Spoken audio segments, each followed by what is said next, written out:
RRB JE 2025 के सभी aspirants इस वीडियो को जरूर एंड तक देखिएगा। ये मैं इसीलिए बोल रहा हूं क्योंकि दोस्तों एक गलत डिसीजन और हमारी पूरी की पूरी मेहनत, पूरा का पूरा साल बर्बाद हो सकता है। जी हां, मैं जोन सिलेक्शन की बात कर रहा हूं। मैं जानता हूं आपने इससे पहले जोन सिलेक्शन के लिए मल्टीपल वीडियोस देखी होंगी, लेकिन मेरे दोस्त मैं इस वीडियो को थोड़े समय बाद इसलिए बना रहा हूं क्योंकि एक तो मुझे थोड़ा सा एनालिसिस में टाइम ज्यादा लगता है क्योंकि मैं हमेशा प्रॉपर रिसर्च करके बात करता हूं, और दूसरा मेरी 2-3 दिन से स्वास्थ्य भी ठीक नहीं है ना, तो इस वजह से ये वीडियो वैसे 2-3 दिन पहले आनी थी, बट चलिए कोई बात नहीं, आज ही सही। तो देखिए दोस्त, आप सभी मेरे छोटे बहन भाई हो, मैं आप सभी को गलत कभी भी गाइड नहीं करूंगा। तो आज इस वीडियो में जो भी मैं आपको बताने वाला हूं, शायद वो आपके लिए एक बेहतर डिसीजन लेने में मदद कर सकता है। ठीक है, तो देखिए दोस्त, ये जो लिस्ट आप सामने देख रहे हैं अपने, ये आरआरबी जेई 2024 का कट ऑफ है। इलेक्ट्रिकल, इलेक्ट्रॉनिक्स, मैकेनिकल सबके लिए कॉमन पोस्ट रहती है। ठीक है, सारे कैंडिडेट्स एक दूसरे की ब्रांच में अप्लाई कर सकते हैं। तो यहां पर बताया गया है अकॉर्डिंग टू दी जोन्स, जो टोटल 21 जोन्स रेलवे में निकलते हैं, उसमें किस जोन के अंदर कितनी वैकेंसी आई थी 2024 में। तो देखिए, मुंबई में सबसे ज्यादा वैकेंसी थी, 501 कलकत्ता में थी, फिर चेन्नई, फिर भोपाल, फिर अजमेर, फिर सिकंदराबाद, फिर पटना, फिर बैंगलोर, फिर चंडीगढ़, प्रयागराज, अहमदाबाद, जम्मू श्रीनगर, ऐसे करके लास्ट में मुजफ्फरपुर तक जाएंगे तो मुजफ्फरपुर में कोई वैकेंसी नहीं थी। ये डिक्रीजिंग ऑर्डर में वैकेंसी इसका ऑर्डर है। अब इसमें हर एक जोन का कितना हाईएस्ट कट ऑफ गया था सीबीटी 1 के अंदर, ये जो कट ऑफ है ये सीबीटी 1 का है, हमें सबसे पहले इसी पड़ाव को पार करना है मेरे दोस्त। तो जो हाईएस्ट जनरल कैटेगरी का कट ऑफ गया था वो मुंबई का इतना था, कोलकाता का इतना था, चेन्नई का इतना था, भोपाल का इतना था। अब आप देख रहे हैं कि मुंबई का हाईएस्ट कट ऑफ 79 है लेकिन कलकत्ता का 84 है, तो फिर जिसमें सबसे ज्यादा वैकेंसी है उसका कट ऑफ हाईएस्ट नहीं गया। तो मैंने थोड़ी और एनालिसिस की और आप सभी के सामने ये जो है ये सबसे इंपॉर्टेंट पेज है। 2024 के एनालिसिस के अकॉर्डिंग मेरे दोस्त, आरआरबी गोरखपुर एक ऐसा जोन था जिसमें वैकेंसीज थी मात्र 140 और इसका कट ऑफ गया था 91.86 परसेंटाइल। याद रखिए ये 100 में से 91 मार्क्स नहीं है, परसेंटाइल है। ठीक है, उसके बाद कलकत्ता का highest cut off second number पे था, उसके बाद भोपाल, उसके बाद सिकंदराबाद और उसके बाद पटना। आप इन सब की वैकेंसीज भी इनके बगल में देख सकते हैं। गोरखपुर में 140, कोलकाता में 501 वैकेंसी थी, भोपाल में 277, सिकंदराबाद में 221 और पटना में 216। तो जो टॉप 5 हाईएस्ट कट ऑफ वाले जोन्स हैं उनको मैंने यहां पर हाईलाइट भी किया है कि आप देखेंगे जोन्स के डिक्रीजिंग ऑर्डर में वैकेंसीज के हिसाब से, मतलब ऐसा नहीं है कि जिस जोन में सबसे कम वैकेंसी है वहां पर सबसे ज्यादा कट ऑफ गया है, या जिस जोन में सबसे ज्यादा वैकेंसी है वहां पर सबसे ज्यादा कट ऑफ गया है, ऐसा नहीं है। जैसे कि मुंबई में सबसे ज्यादा वैकेंसी है तो फिर यहां पर सब बच्चों ने अप्लाई किया होगा, यहां पर कट ऑफ ज्यादा जाना चाहिए, लेकिन ऐसा नहीं है। और सिलीगुड़ी, मालदा, तिरुवनंतपुरम इनमें सबसे कम वैकेंसी है तो यहां पर बहुत सारे बच्चों ने यहां पे भी अप्लाई किया होगा आसपास वाले, तो क्या पता यहां पर भी कट ऑफ ऊपर, ऐसा कुछ नहीं है। देखने को हमें ये मिलता है इन नटशेल। अगर आप इस पेज को देखेंगे तो आपको ये समझ में आ गया कि गोरखपुर में, कलकत्ता में, भोपाल में, सिकंदराबाद में और पटना में सबसे ज्यादा कंपटीशन है, सबसे ज्यादा कट ऑफ यहीं गया है। इसके बाद भुवनेश्वर भी है और प्रयागराज भी है, फिर अजमेर और चंडीगढ़। समझ गए? तो इसके हिसाब से अगर हम यहां पर देखेंगे मेरे दोस्त, तो मैंने वो जोन्स हाईलाइट कर दिए हैं येलो कलर से। जैसे कलकत्ता सेकंड नंबर पे था वैकेंसीज में और इसका कट ऑफ भी हाई गया है, फिर भोपाल भी चौथे नंबर पे था, कट ऑफ हाई गया है, सिकंदराबाद है और पटना है, और कहीं ना कहीं नीचे गोरखपुर वैकेंसीज बहुत कम है लेकिन कट ऑफ बहुत ज्यादा गया है। तो इसका कटु सत्य मेरे दोस्त यही है कि जो यूपी वाले कैंडिडेट्स हैं और जो बिहार वाले कैंडिडेट्स हैं वो आतंक मचा देते हैं। आरआरबी पटना का कट ऑफ देख लीजिए, हाई गया है, और आरआरबी गोरखपुर। इसके बाद जितने भी साउथ वाले कैंडिडेट्स हैं उनकी वैकेंसीज कहां पे आई थी, सिकंदराबाद में, तो उन्होंने वहां पे आतंक मचा दिया। फिर भोपाल के अंदर तो पूरा एमपी और आसपास वाला रीजन, छत्तीसगढ़, और क्या पता जो मुंबई वाले बच्चे हैं वो भी अप्लाई कर सकते हैं, और एमपी के इतने ज्यादा जनता है अप्लाई करने वाली तो वो भोपाल का कट ऑफ हाई कर देती है। और कलकत्ता के अंदर तो फिर मैं क्या ही बोलूं, है ना, पूरा का पूरा ईस्टर्न जोन कलकत्ता में ही अप्लाई करता है, तो इसका कट ऑफ तो जाहिर है जाना ही जाना है ऊपर। तो यूपी हो गया, बिहार हो गया, ईस्टर्न जोन के लिए कलकत्ता हो गया, साउथ जोन के लिए सिकंदराबाद हो गया। ये सारे हॉट जोन्स रहे थे 2024 में। सबसे कम वाले देख लेते हैं, तो इसके हिसाब से तिरुवनंतपुरम है, रांची है, बैंगलोर है, मालदा है, सिलीगुड़ी है। अब आप वैकेंसीज देखिए, वैकेंसीज इसमें किस हिसाब से है। बैंगलोर में देखिए ज्यादा वैकेंसी थी, लेकिन ये लोएस्ट कट ऑफ जोन में आ रहा है। किसमें, देखिए यहां पर इसका बैंगलोर का कट ऑफ है 71.57। फिर देखिए रांची, मालदा, तिरुवनंतपुरम और सिलीगुड़ी, इनकी वैकेंसीज काफी कम है और इनका कट ऑफ भी काफी कम ही गया है।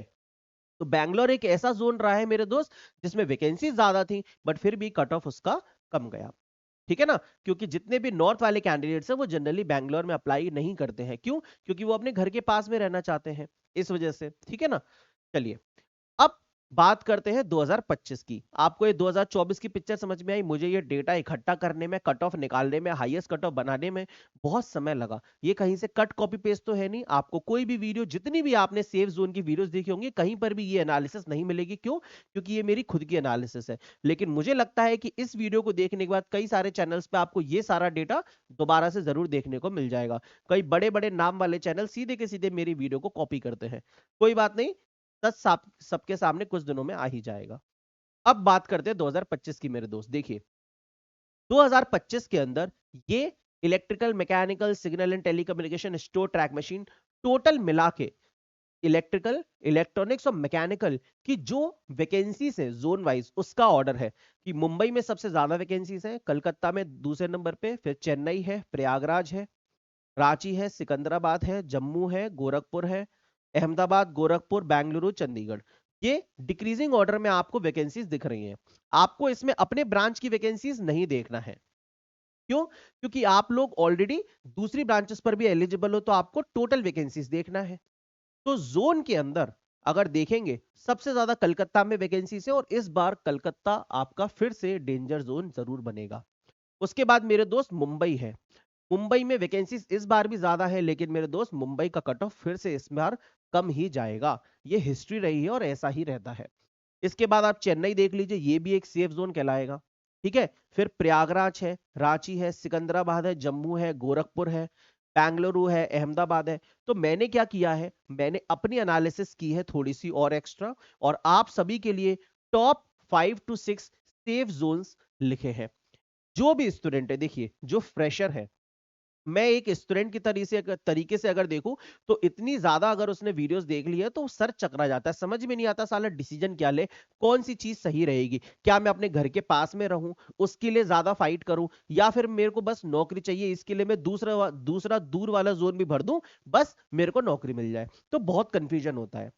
तो देखो दोस्त, मैं आपको एक चीज बताता हूं। सबसे पहले आप यहाँ पे सेफ जोन और डेंजर जोन समझ लीजिए। इस बार आरआरबी जेई 2025 के हिसाब से जो सेफ जोन रहने वाले हैं, वो आरआरबी मुंबई का, आरआरबी चेन्नई का, आरआरबी रांची, आरआरबी अहमदाबाद और आरआरबी बैंगलोर रहेगा। और जो खतरे वाला जोन रहेगा मेरे दोस्त, वो कलकत्ता, प्रयागराज, गोरखपुर, सिकंदराबाद एंड भोपाल।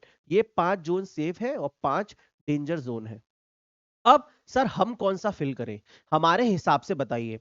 तो देखिए दोस्त, मैं आपको एक ही चीज कहूंगा। जो फ्रेशर कैंडिडेट है, अगर उसके पास एक ही ऑप्शन है नौकरी पाने का, और उसे इस बार किसी भी तरीके से करके अपनी ड्रीम जॉब, रेलवे की सरकारी नौकरी पानी है, तो वो सेफ रहे, सेफ गेम खेले, ज्यादा दिक्कत में ना पड़े, ज्यादा होशियार बन के डेंजर जोन को ना सिलेक्ट करे, वो सेफ जोन को सिलेक्ट करे, आप जरूर पास हो जाएंगे। ठीक है, देखिए मेहनत तो हर एक पेपर के लिए करनी है, हर एक जोन के लिए करनी है। ऐसा नहीं है कि सेफ जोन में भर दिया तो अब हमें ज्यादा नहीं पढ़ना पड़ेगा, पढ़ना तो सबके साथ ही है, कंपटीशन तो आपका लगा ही हुआ है। लेकिन फिर भी एक एक, दो दो, तीन तीन नंबर का जो फर्क आता है ना, वो पूरा साल खराब ना कर दे, इस वजह से ये सेफ जोन सबसे सही चीज है। तो फ्रेशर कैंडिडेट के लिए सेफ जोन मैं बता दिया। लेकिन एक रिपीटर कैंडिडेट जो कि या तो कहीं नौकरी कर रहा है, उसको तो ज्यादा सोचना ही नहीं है, अपने घर में जोन चूज करना है, क्योंकि वो नौकरी ऑलरेडी कर रहा है घर से दूर, अब उसे घर में आना है, एक परमानेंट नौकरी चाहिए। तो मेरे दोस्त, आप अपना होम स्टेट ही चूज करिए, होम जोन चूज करिए, जो भी आपका है। लेकिन एक रिपीटर कैंडिडेट जो कि कई सालों से मेहनत कर रहा है, ठीक है, कहीं भी उसका सिलेक्शन नहीं हो रहा है, मैं भी कहूंगा कि पहले तुम एक नौकरी ले लो। देखो, एज बहुत बढ़ जाए और हमारा कहीं भी सिलेक्शन ना हो, उससे बेटर ये है कि हम किसी सेफ जोन को सिलेक्ट करके पहले एक नौकरी ले ले, चाहे वो घर से दूरी क्यों ना हो। तो रिपीटर कैंडिडेट भी सेफ जोन की तरफ जाएं, और एक फ्रेशर कैंडिडेट तो सेफ जोन की तरफ जाएगा ही जाएगा। ठीक है दोस्त। और जो जॉब वाले बच्चे हैं उनका तो सिंपल है, वो आना ही अपने होम जोन में चाहते हैं, इसीलिए रेलवे का फॉर्म भरेंगे, तो उनका तो मामला सॉर्टेड ही है। ठीक है मेरे भाई, तो ये मेरी तरफ से एक पूरी की पूरी एनालिसिस है दोस्त। आरआरबी 2024 के हिसाब से यहाँ पर वैकेंसीज के हिसाब से प्रॉपर अरेंजमेंट किया, यहाँ पर कट ऑफ के हिसाब से पूरा का पूरा मैंने हाईएस्ट टू लोएस्ट आपको दिखा दिया। बहुत टाइम लगा मुझे ये वीडियो बनाने में, क्योंकि पूरा डेटा एक्सेल में लिखना पड़ता है, फिर डालना पड़ता है, कैलकुलेट करना पड़ता है, अरेंज करना पड़ता है।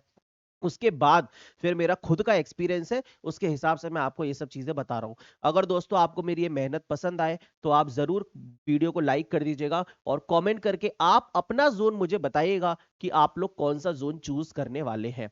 ठीक है, चैनल को सब्सक्राइब कर लीजिएगा, और आरआरबी जेईई 2025 के अंदर मैं आप सभी का साथ एंड तक देने वाला हूं। सीबीटी 1 सीबीटी 2 कंप्लीट तरीके से, चाहे जो हो जाए, आप सभी के साथ एंड तक खड़ा हुआ हूं। हर एक पॉइंट पर जिस भी जगह आपको दिक्कत आएगी मैं आपको गाइड करने के लिए अवेलेबल रहूंगा, चाहे उसके लिए मुझे कुछ भी करना पड़े।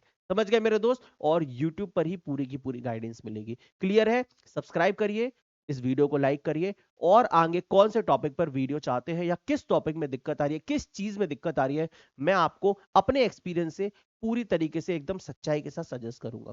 ठीक है दोस्त, कमेंट करके जरूर बताइएगा अपना सेफ जोन आप कौन से जोन में भरने वाले हैं। Thank you so much.